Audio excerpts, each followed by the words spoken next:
Catecismo São Pio X, nós vamos ver hoje o 7º mandamento.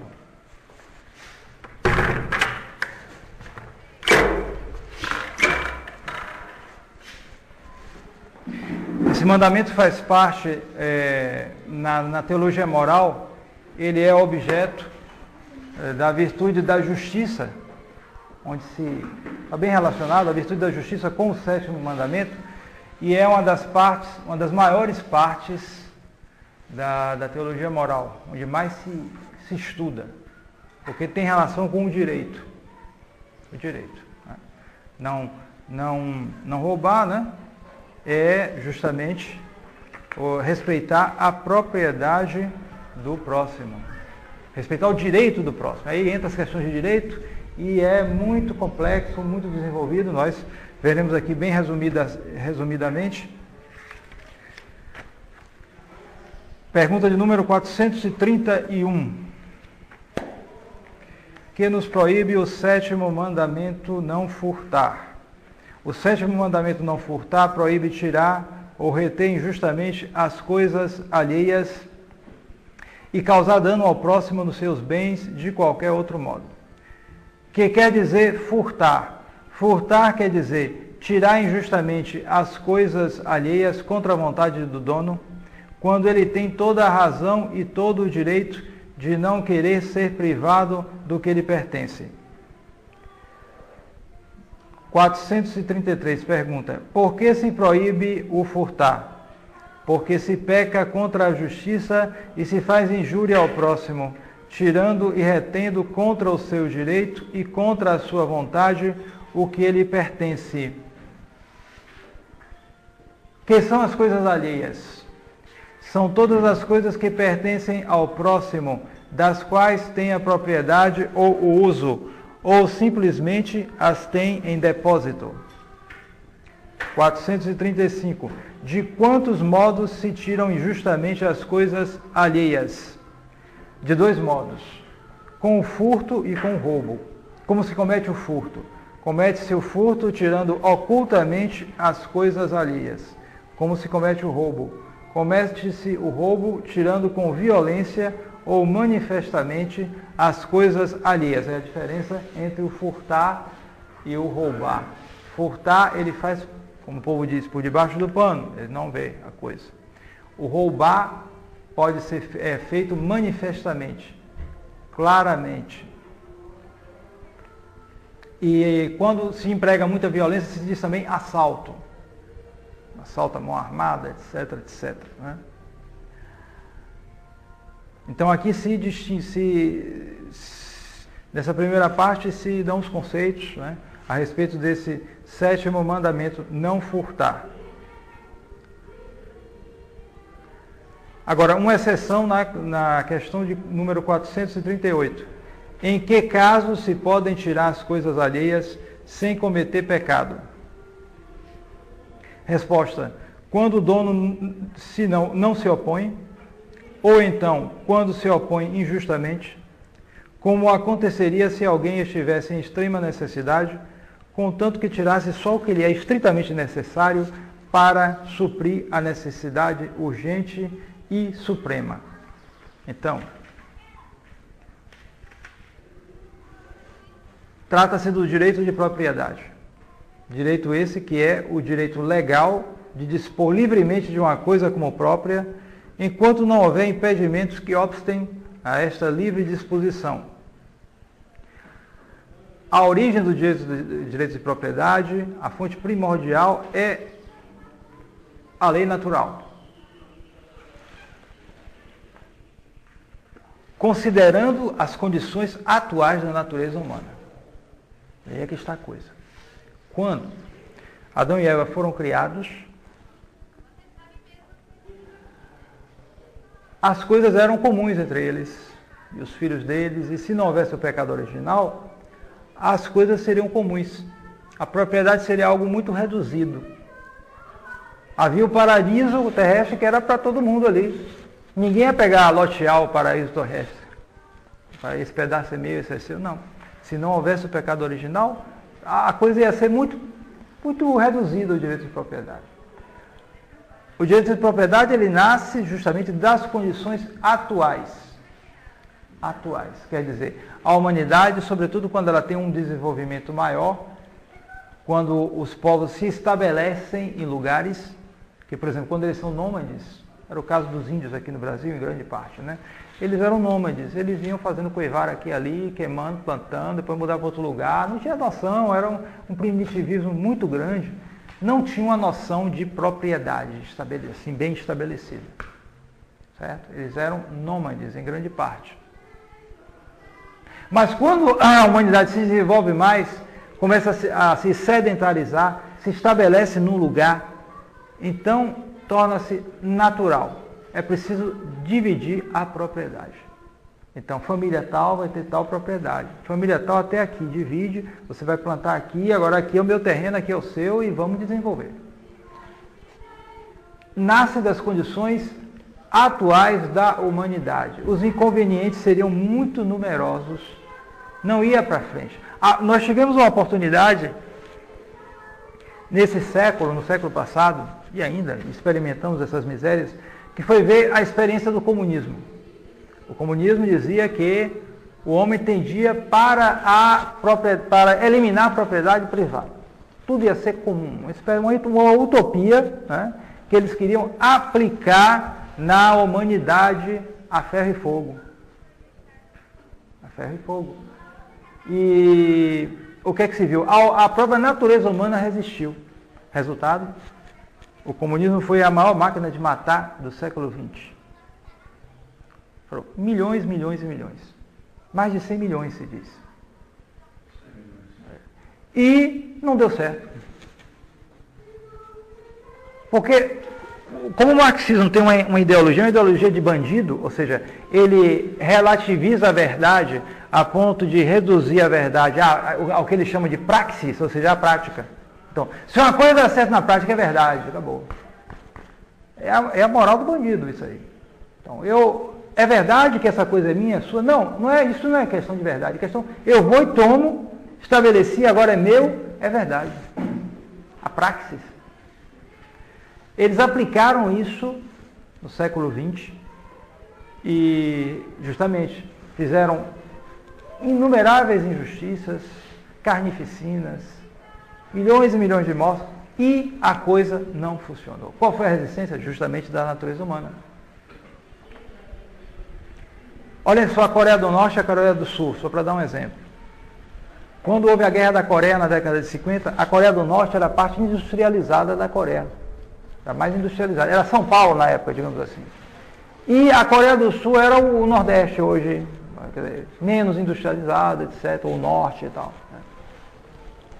Se deu a Revolução Comunista, os comunistas conseguiram se apossar do Norte, da Coreia do Norte, que era a parte mais desenvolvida.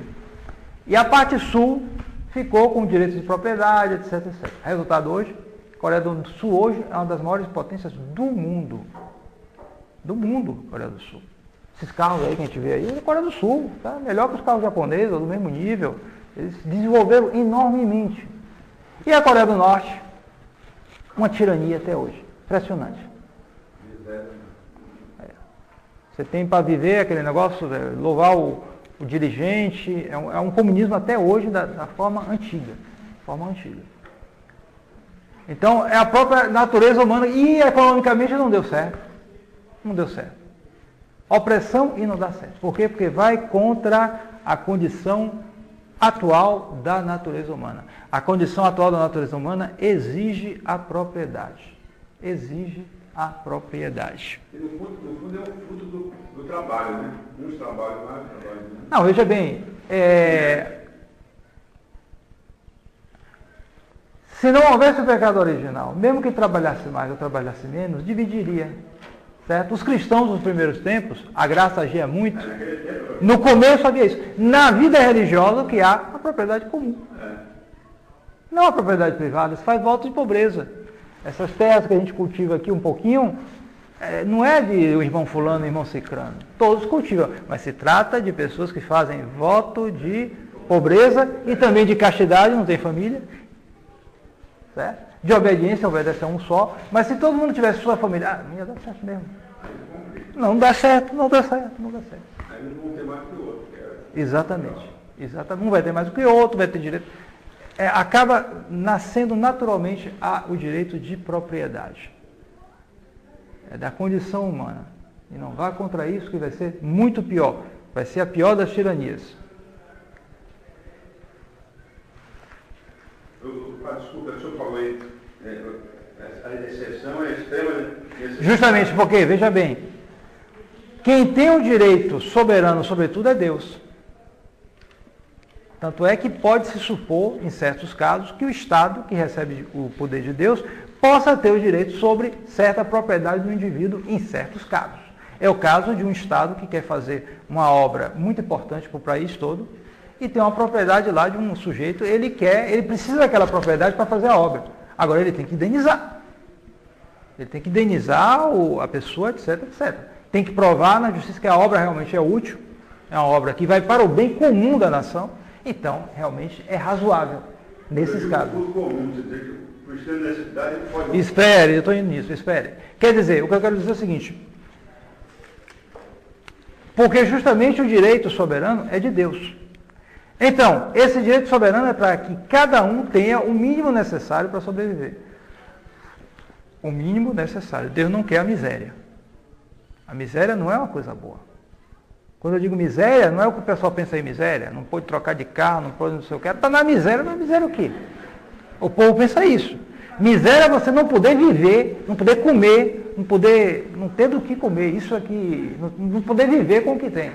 Isso aqui é miséria, propriamente dito. Não é não poder pagar as contas, não é poder passar férias não sei aonde, não é isso, aquilo, não é isso, nada disso. Miséria é esse estado. Então, esse estado Deus não quer. Por quê? Porque nesse estado a pessoa não pode nem louvar a Deus, desenvolver a vida religiosa, etc. Porque de tal modo ele está numa necessidade que ele não enxerga isso. Então, é esse o caso da miséria. Então, no caso de uma pessoa que esteja em extrema miséria, morrendo de fome, e ele passar numa beira de uma fazenda, tem uns frutos, umas bananas que ele pode se alimentar, ele não tem outra maneira, ele pode ir lá e pegar as bananas. Nesse caso. Só isso. Ele não pode de jeito nenhum invadir a terra, dizer que ele é não sei o que, sem terra, não sei o que, ele não pode fazer isso. Mas ele pode, naquela hora, naquele momento, tirar aquelas coisas e comer para saciar a fome dele. E se ele não tiver onde tiver casa? Aí que está. Se ele não tem onde dormir, ele pode pedir a caridade para ele dormir, em geral ele acha, certo? Mas ele não pode ocupar a propriedade só por causa disso. Não, a extrema necessidade, então tem um limite também. Tem limite, evidentemente. Não é uma coisa, no caso de extrema necessidade. O que se faz por aí, essas sociedades secretas, esses revolucionários, eles gostam de provocar estados parecidos com isso, para justificar, entre aspas, as revoluções deles. Assim, por exemplo, na Revolução Francesa, se diz que havia carregamento de trigo para Paris, para saciar o povo, que havia problema, isso, aquilo, né? E eles impediam os carregamentos de trigo para o povo ficar na fome. E aí, esquentar. E aí eles fazeram a revolução. Está entendendo? Porque em época de fome, disso, daquilo, podem haver revoltas. O povo pode se revoltar, mas revolução só com alguém que vai conduzir para isso, para aquilo. Porque a revolta é cega, você explode, sai fazendo um bocado de maluquice. Mas para ter um objetivo, é porque tem gente por trás conduzindo isso ou aquilo, né? Sem falar no estado de ânimo do próprio povo. Gustavo Barroso dizia que se fome provocasse revolução, no Ceará toda a seca teria revolução. No entanto, o que se vê são as igrejas cheias. Ele era cearense, né? Quando tinha seca no Ceará, as igrejas se enchiam. O povo pedindo chuva a Deus. Povo religioso, honesto e religioso. Não era povo que qualquer coisinha quer. Está entendendo? Então, esse conceito de extrema necessidade, que ensinam por aí, o pessoal da teologia da libertação, citando Santo Ambrósio, padres da igreja, etc., é extrema necessidade, não é qualquer besteira. É algo muito sério. Eles extrapolam, na verdade é só uma desculpa. É só uma desculpa, né? Então, pergunta de número 439. É só com o furto e com o roubo que se prejudica o próximo nos seus bens? Aí vem outros casos que são infrações ao 7º mandamento. Prejudica-se também com a fraude, com a usura e com outra qualquer injustiça contra os seus bens. Pergunta de número 440. Como se comete a fraude? Comete-se a fraude enganando o próximo no comércio com pesos, medidas ou moedas falsas, ou com gêneros deteriorados, falsificando escrituras e documentos. Em suma, fazendo falsidades nas compras, nas vendas ou em qualquer outro contrato, e ainda quando se não quer dar o preço justo ou o preço combinado. De que modo se comete a usura?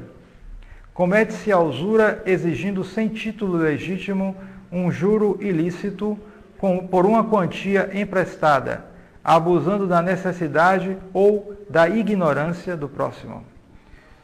Pergunta de número 442. Que outras injustiças se cometem contra os bens do próximo? São injustiças fazê-lo perder injustamente o que tem, danificá-lo nas suas propriedades, não trabalhar como se deve, não pagar por malícia as dívidas e mercadorias compradas, ferir ou matar os animais do próximo, estragar ou deixar estragar-se o que se tem em depósito, impedir alguém de oferir um lucro justo, auxiliar os ladrões e receber, esconder ou comprar as coisas roubadas. Isso é importante. Então, primeiro a fraude, que é a malandragem, né? A malandragem do sujeito que gosta de enganar outro, aquela história do cigano que foi vender um cavalo, o sujeito olhou, qual é o defeito do cavalo? Qual é o defeito do cavalo? Aí o cigano olhou, está na vista, aí mostrou o cavalo, ele olhou, não viu defeito nenhum. Quando foi levar o cavalo era cego, quer dizer, o defeito estava na vista.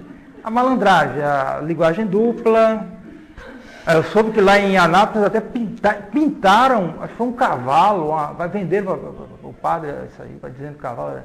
Pintaram mesmo o bicho e passou e vendeu. Essas malandragens que certos povos, todo mundo pode cair nessas coisas, mas certos povos assim, nômades, tudo se especializam nisso porque ficam muito no comércio, né? Entram naquilo e esse ganhar dinheiro fora da lei de Deus é um negócio terrível. O agiota, o caso do agiota. A fraude é isso, né? É a malandragem. Mas o agiota, quer dizer, a usura, esse é o termo, né? É muito pior. Há historiadores que dizem que a Idade Média caiu por causa da usura. Por causa da usura. Caiu por causa disso. Legado colérico. Não, a usura é justamente... Nós usamos um exemplo de malandragem. Sim, aí é a malandragem, a fraude, né?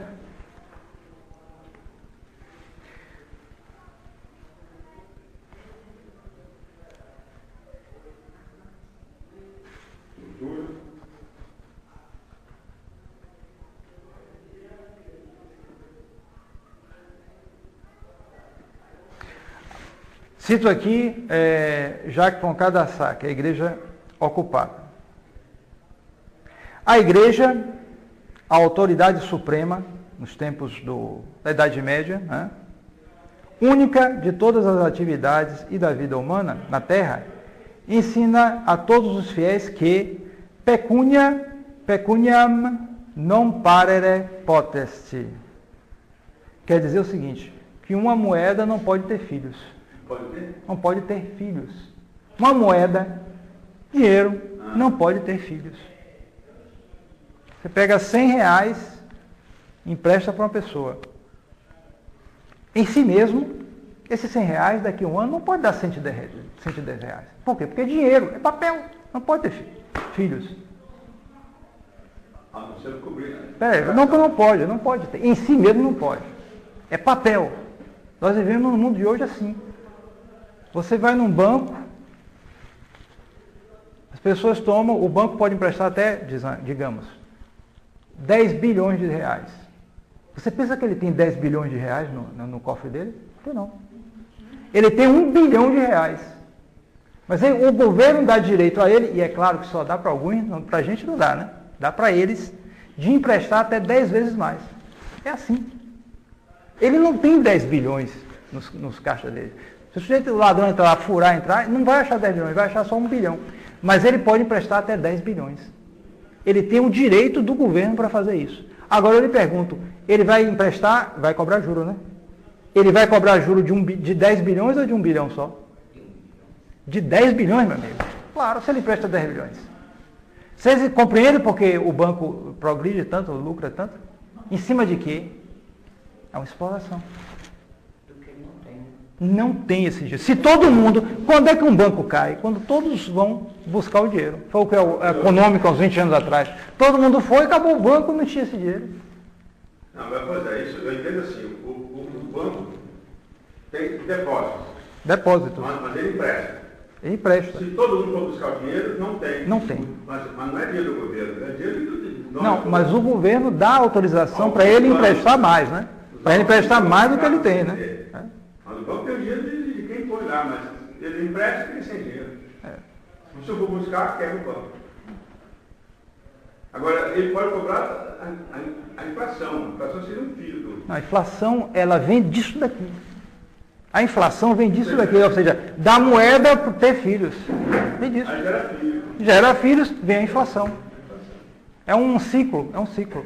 É um ciclo. A inflação é a questão de economia, de produção. Mas por causa disso. Antes não havia isso. No tempo da aposta era tudo em comum. Hã? No tempo da aposta era tudo em comum. Não, mas aí é outra coisa. Propriedade é uma coisa, propriedade é lícita. O problema é o ganho ilícito dessa maneira. Né? Deixa eu continuar o texto. Pois bem, os homens viram com seus próprios olhos de que forma as moedas produzem outras. Por causa desse descobrimento, o orbis cristiano, a cristandade, a organização social da Idade Média caiu abaixo.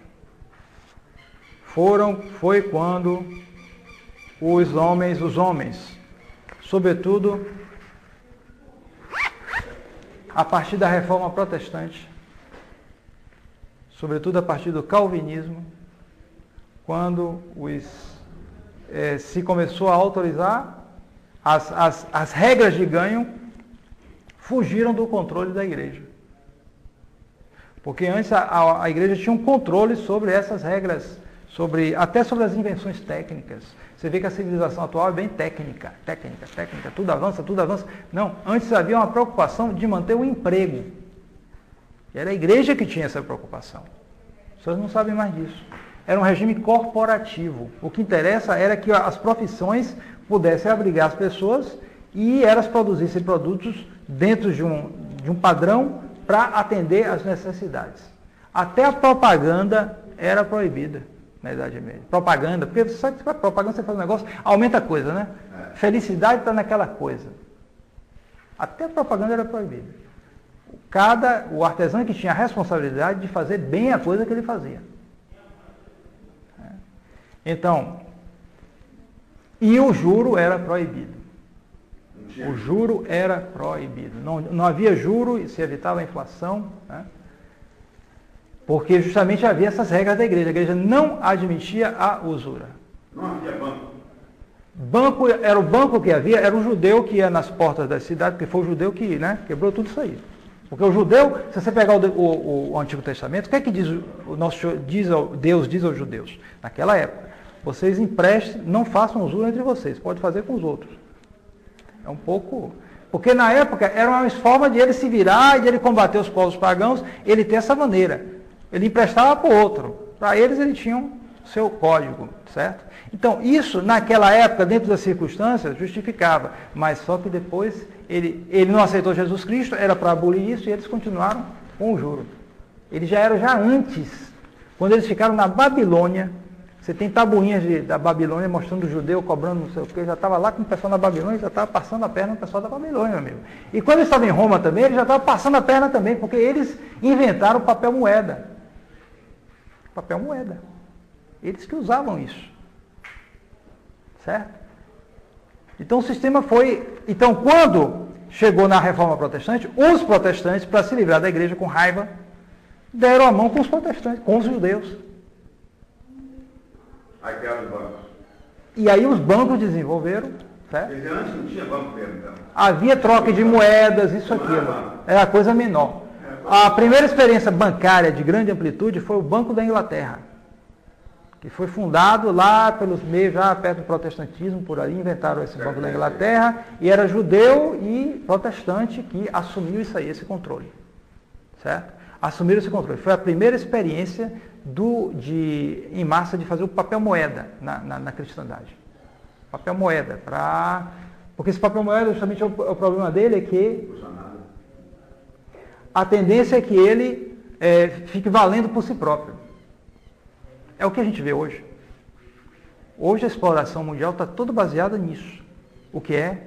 O dólar.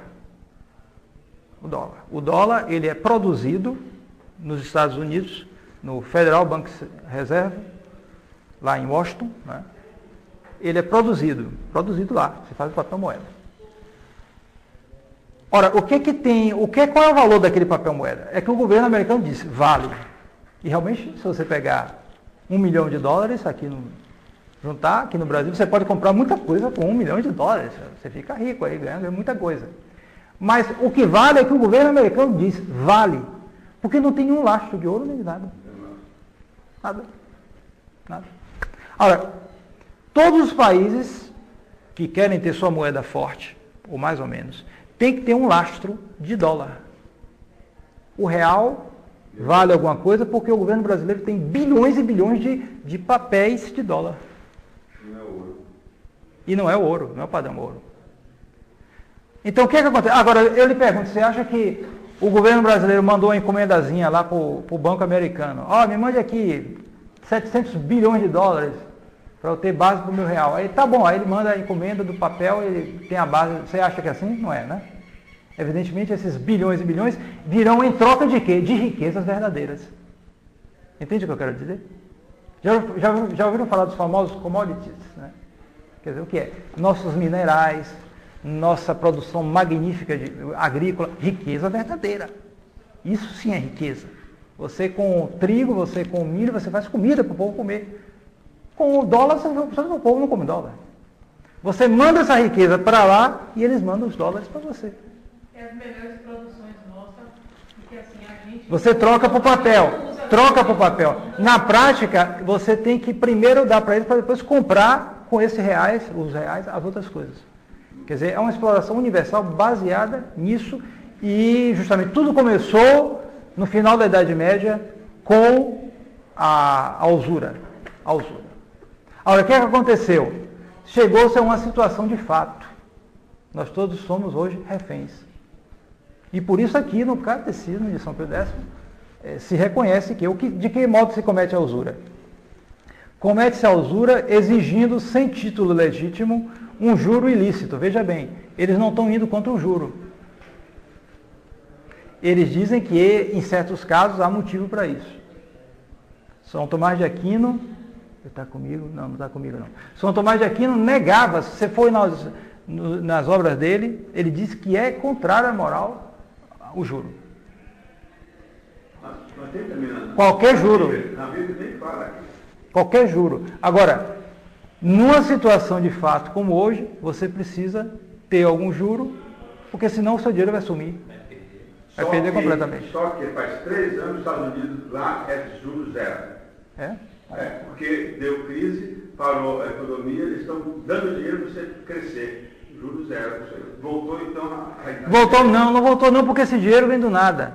É dinheiro injetado, todo dia bilhões são injetados ali para manter uma bolha. Para manter, porque é um negócio irracional. Até quando isso vai? Juros zero. Agora, o que eles não aceitam de jeito nenhum esse sistema, porque esse banco tem mais isso. Você pode dizer, é o Banco Nacional dos Estados Unidos que domina todo mundo. Não. O banco que imprime as folhas de dólar, as moedas, os papel moeda, é um banco privado. Na mão de quem? Daqueles nossos amigos, né? Já sabe. Que dominam isso. Pronto. Então, com isso, eles têm o mundo todo na mão deles. Agora, o problema é só esse. Se alguém chegar e disser, agora a gente vai fazer uma moeda nossa. Sabe quem tentou fazer uma coisa parecida, algum tempo atrás? Saddam Hussein, que é o demônio, um dos demônios. Se for contra esse sistema, é o demônio. Quem for contra esse sistema é o demônio. Mesmo que, não estou dizendo que ele é boa pessoa não, entendeu? Mas não é por causa disso que ele é concebido, mas porque ele foi contra o sistema. ele tentou vender acho que tentou vender o petróleo dele em euro. Mudar, não entrar na disciplina do dólar. Pronto. Invasão. Depois, Gaddafi, outro demônio, né? Demônio, não sei o quê. Que realmente tem suas... Ninguém está negando que tem as suas misérias. Mas ele queria estabelecer uma moeda para o norte da África. Sabiam disso? Uma moeda para o norte da África. Para não depender do dólar. Pronto. Invasão. E terminou como terminou, né? Outros exemplos. Todos os que tentam reagir a isso são... Porque justamente esse sistema é um tanto totalitário, ele vive disso. Se alguém quebrar, aí é guerra. E por isso, os Estados Unidos têm mais de 600 bases no mundo inteiro. Porque qualquer um que disser contra ele, não vale, pronto, ele invade imediatamente. Para que valha a moeda dele. Ele não pode ter concorrência. Se tiver concorrência, não adianta. Se alguém fizer uma moeda, começar a ter concorrência, essa moeda aí está mais segura, vai para a moeda dele, larga o dólar, pronto, quebra tudo. Esse sistema hoje é mundial, absorve tudo. Todo mundo submisso a isso. É assim que eles dominam o mundo inteiro. Porque como é um povo pequenininho, não é americano não, né? Você sabe o que é. Como é um povo pequenininho, eles não podem ocupar tudo, as indústrias todas, eles não podem. Aí ocupam por isso, é genial. Eles ocupam pelo dinheiro. Eles emitem o dinheiro, todo mundo para ter o dinheiro com base tem que emitir, tem que pegar deles. É impressionante. É uma habilidade realmente fora do comum.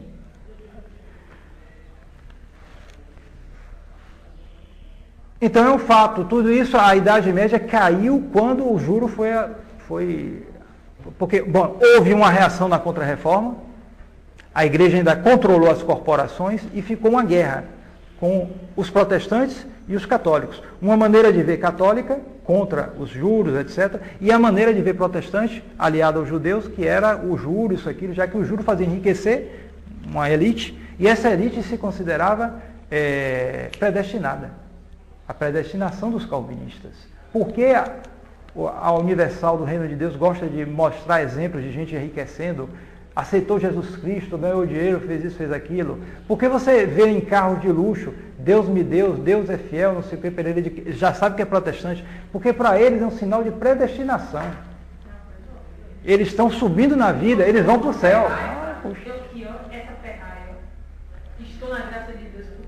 Porque ganhou uma Ferrari. Pronto, está na graça de Deus, meu Deus do céu. Ele usa essa Ferrari para quê? Quer dizer, então essa gente é que... então juro para uma pessoa dessa aí ganhar dinheiro nessa base. Então ficou esses dois sistemas lutando. Quando chegou na Revolução Francesa, o sistema católico caiu. Porque uma das primeiras leis que a Revolução fez foi derrubar, abolir as corporações de ofício na França, a lei Le Chapelier. Aboliu as corporações de ofício na França, que era o país principal daquela época. Porque eles tentaram tomar o poder na França, mas não conseguiram. A França continuou católica. Então eles se vingaram com a Revolução, separando a igreja do Estado. Foi uma espécie de vingança de protestantes e de judeus. E uma das primeiras leis que Napoleão fez foi admitir a entrada dos judeus na sociedade francesa, e eles dominaram rapidamente, um século, eles foram subindo, dominando. Né? E aí nós chegamos a essa situação de fato, esse mundo dominado por usura, por juro, de tal maneira que a gente tem que fazer alguma coisa, permitir para... Mas o que é proibido é o juro ilícito, ou seja, um juro extrapolado, sem motivo para isso. Que é o sujeito viver disso, né?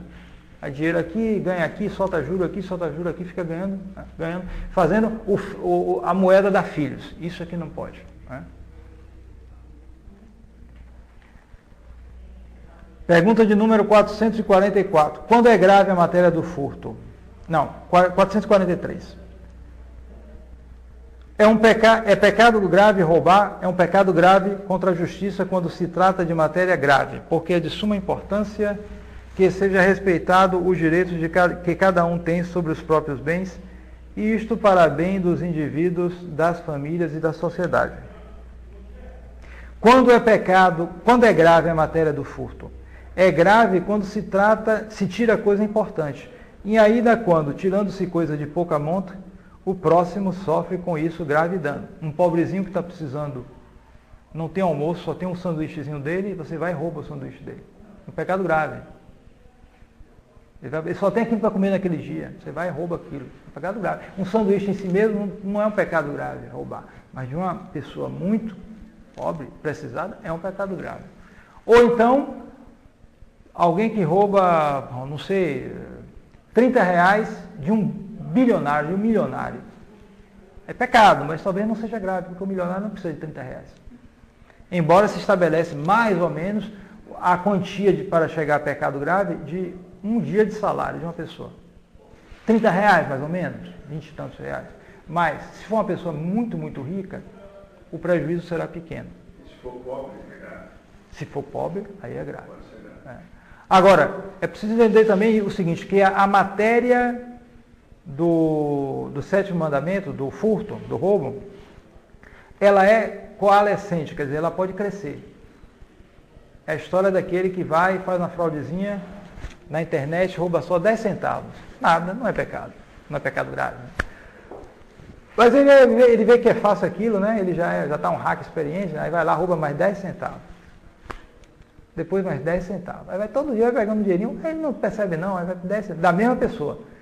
Então isso pode chegar com o tempo a ser um pecado grave. Entende? Quer dizer, são pecadinhos, mas vão crescendo, vão acumulando, porque esse dinheiro vai acumulando.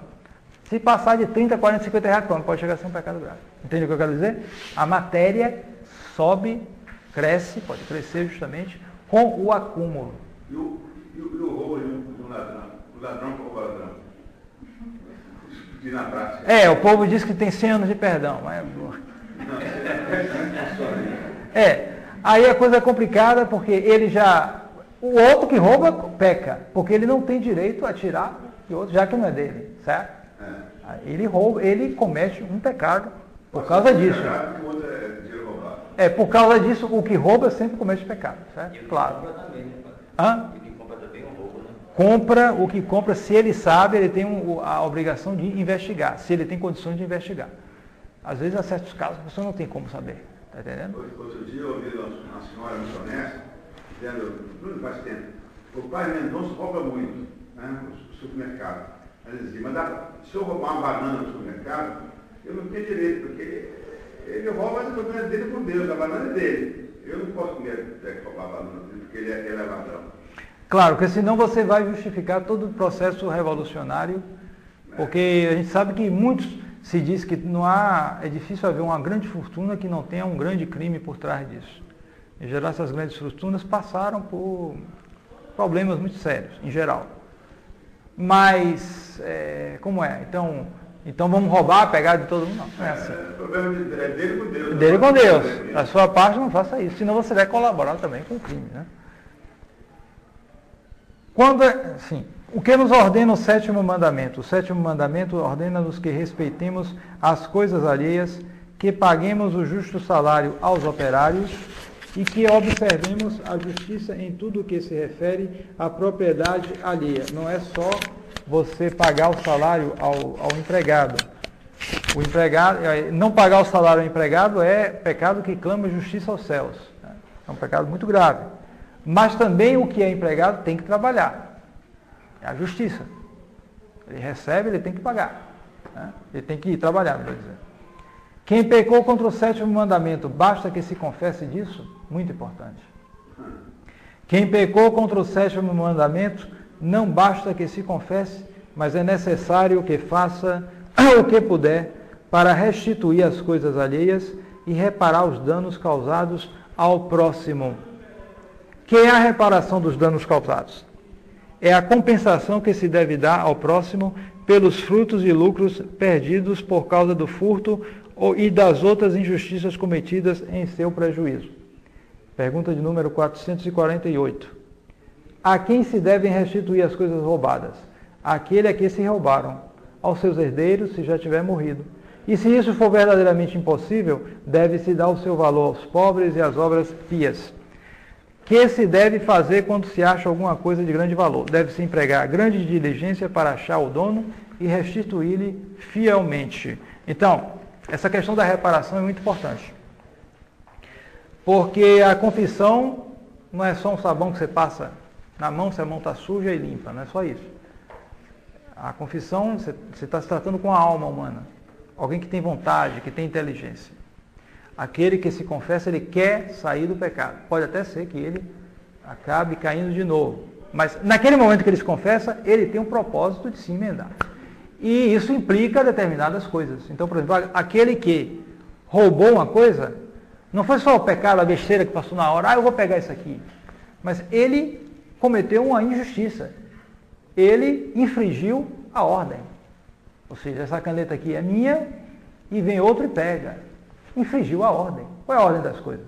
Isso aqui me pertence, não pertence a você. Você não pode pegar sem a minha autorização e assim por diante. Infringiu a ordem. Então tem que reparar a ordem. Como é que repara a ordem? Muito simples. Se pegou a caneta, vai e devolve a caneta. Você não precisa dizer necessariamente se isso pode dar confusão para você, mas você tem que devolver a ele de alguma maneira. Aí é complicado, né? Inclusive se diz que, e isso é muito sério para o confessor, que se um confessor recebe alguém que roubou, e esse que roubou pode reparar a coisa, tem condição, mas o confessor diz que ele não precisa reparar, não precisa reparar, não fala nada, não precisa reparar. O confessor se torna responsável também do roubo. Pode cometer pecado grave com isso. Basta devolver. Hã? E a pessoa fica divididinha e desconfessou? Não. Se confessou, ele está obrigado a reparar isso que ele está dizendo. Se ele disser, ele está enganando o penitente. Ele está dando uma falsa orientação. Aí ele sabe como penitenciado, não, eu estou de bem com Deus, estou bem agora. Não, nada disso. Ele só vai ficar bem quando ele devolver, ou pelo menos se ele tiver o propósito firme de devolver, porque às vezes ele não tem condição. Aí ele tem um propósito. Então o padre pode absolver. Mas contanto que ele tenha um propósito, quando ele tiver condição de restituir. Ou então, se ele não puder restituir, porque já foi há muito tempo, que isso, por aquilo, como diz aqui, restituir a obras de caridade, etc. De alguma maneira, porque isso é muito educativo. A pessoa tem que saber que se ele pegou, ele tem que restituir. Agora, basta ele devolver para cá ou ele tem que declarar que ele roubou? Não é necessário. Não é necessário declarar, aí depende. Não é necessário. Necessário, não. O que é necessário é restituir. Isso é que não pode ser. Restituir de alguma maneira, ele tem que reparar aquele mal que ele fez. Ele tem que reparar aquele mal que ele fez, com a quantia equivalente, etc. Isso aí, a maneira varia. Agora, o princípio aqui é importante. Se alguém infringiu o direito de propriedade, ele tem que restituir. Então, vejam bem, como se a confissão fosse espalhada, de novo, a sociedade se restauraria. Porque pense bem esses elementos aí que estão na política. Viesse se confessar. Já pensou? Chegasse um desses políticos, meu Deus do céu, Ele tinha que ter, claro, tinha que ter um dia só, e vários, até para ele se confessar, né, meu amigo? Quando chegasse no 7º mandamento, ia ser, o padre tinha que ter. Eu não entendi bem. Se ele roubou 1 milhão e sumiu, já gastou tudo. Ele tem que reparar, meu amigo. Ele tem, não. Eu fiz uma besteira. Não, vai ter que dar um jeito aí. Ele tem que ter um propósito e ele vai ter que, na medida que ele ganhar, ir reparando, de alguma maneira. Ele não pode deixar, já passou, fiz uma besteira, já passou, tempo da juventude, sei lá o quê, ou qualquer coisa para ele. Não. Ele tem que reparar. Na medida em que ele possa, ele deve. Então, se alguém não tem mais nada, bom, quanto é que você ganha? Deve ter que ganhar alguma coisa. Então, eu ganho, mas tem ainda um emprego puro, ganho 10 mil reais. Tá bom, então você vai ter que tirar 5 mil pelo menos por mês. Você não pode viver com 5 mil, não? Então, tá entendendo? Então, todo mês vai tirando, até que ele vai, pelo menos em parte, ele repara. Nem que seja parcial, né? Porque é preciso que, nem que seja parcial. Se ele morre sem poder reparar tudo, paciência. Mas ele tentou. Então, nosso senhor olha. E fazer como um testemunho de a confissão de um rapaz que teve uma dívida, era 16 mil reais, e a pessoa reparou, ele devolveu 16 mil reais. Devolveu. Repara, claro, ele deve. E isso restauraria a humanidade. Se os políticos, os grandes do mundo, fossem para o confessionário, ia ser uma restauração no mundo, porque todo mundo ia reparar a ordem, eu fiz isso, eu fiz aquilo, sabe? Já pensou? Ia sobrar dinheiro num país. Ia sobrar dinheiro. Porque hoje, com a tecnologia, há um acúmulo de riquezas muito grande, a gente não se dá conta disso. Há um acúmulo de riquezas muito grande. Se não houvesse essa exploração, graças a esse regime de usura, se não houvesse isso, nós teríamos uma vida muito mais fácil, mesmo materialmente. Seria muito mais fácil. Não haveria problema de... E eles ainda ficam por cima dizendo que isso aí, esse problema, miséria, é por causa da população. É preciso controlar a população. Os mesmos que estimulam esse sistema de usura são os mesmos que dizem que a população tem que diminuir. Não, porque tem muita gente, por isso que tem muita miséria. Pelo contrário, tem alimento sobrando por aí, que se perde de alimento, que se perde... Bora aumentar o preço da mercadoria, vai ter que produzir mais. Aí não, bota menos para poder o preço não cair. Exatamente. O que se perde de comida, de alimento, de outras coisas, o que se acumula de riquezas é um negócio incontável. Porque a tecnologia permitiu um acúmulo enorme de riquezas. Antigamente você tinha que trabalhar na terra, esperar chover para tirar um feijãozinho, um saco de feijão 2. Hoje você produz milhões e milhões de toneladas. É uma quantidade fora do comum com essas máquinas. Né? No caso que rolou, que ele não mudou e os nossos pontos aqui roubaram para restituir. Como foi a situação? Ele tem que fazer um cálculo mais ou menos ele tem que fazer. Se um ladrão vai para o confessionário, ele tem que dar um jeito aí, fazer um cálculo. Veja que ele não consegue. Por quanto tempo você foi ladrão? Aí faz mais um cálculo. Mais ou menos. Ninguém está obrigado ao impossível. Mas ele tem que procurar saber mais ou menos e reparar. Se ele não pôde fazer, faz uma reparação com o outro, isso, aquilo outro, faz uma obra de caridade, faz alguma coisa assim. Porque há coisas que você não tem como reparar. Por exemplo, uma pessoa que escreveu coisa ruim.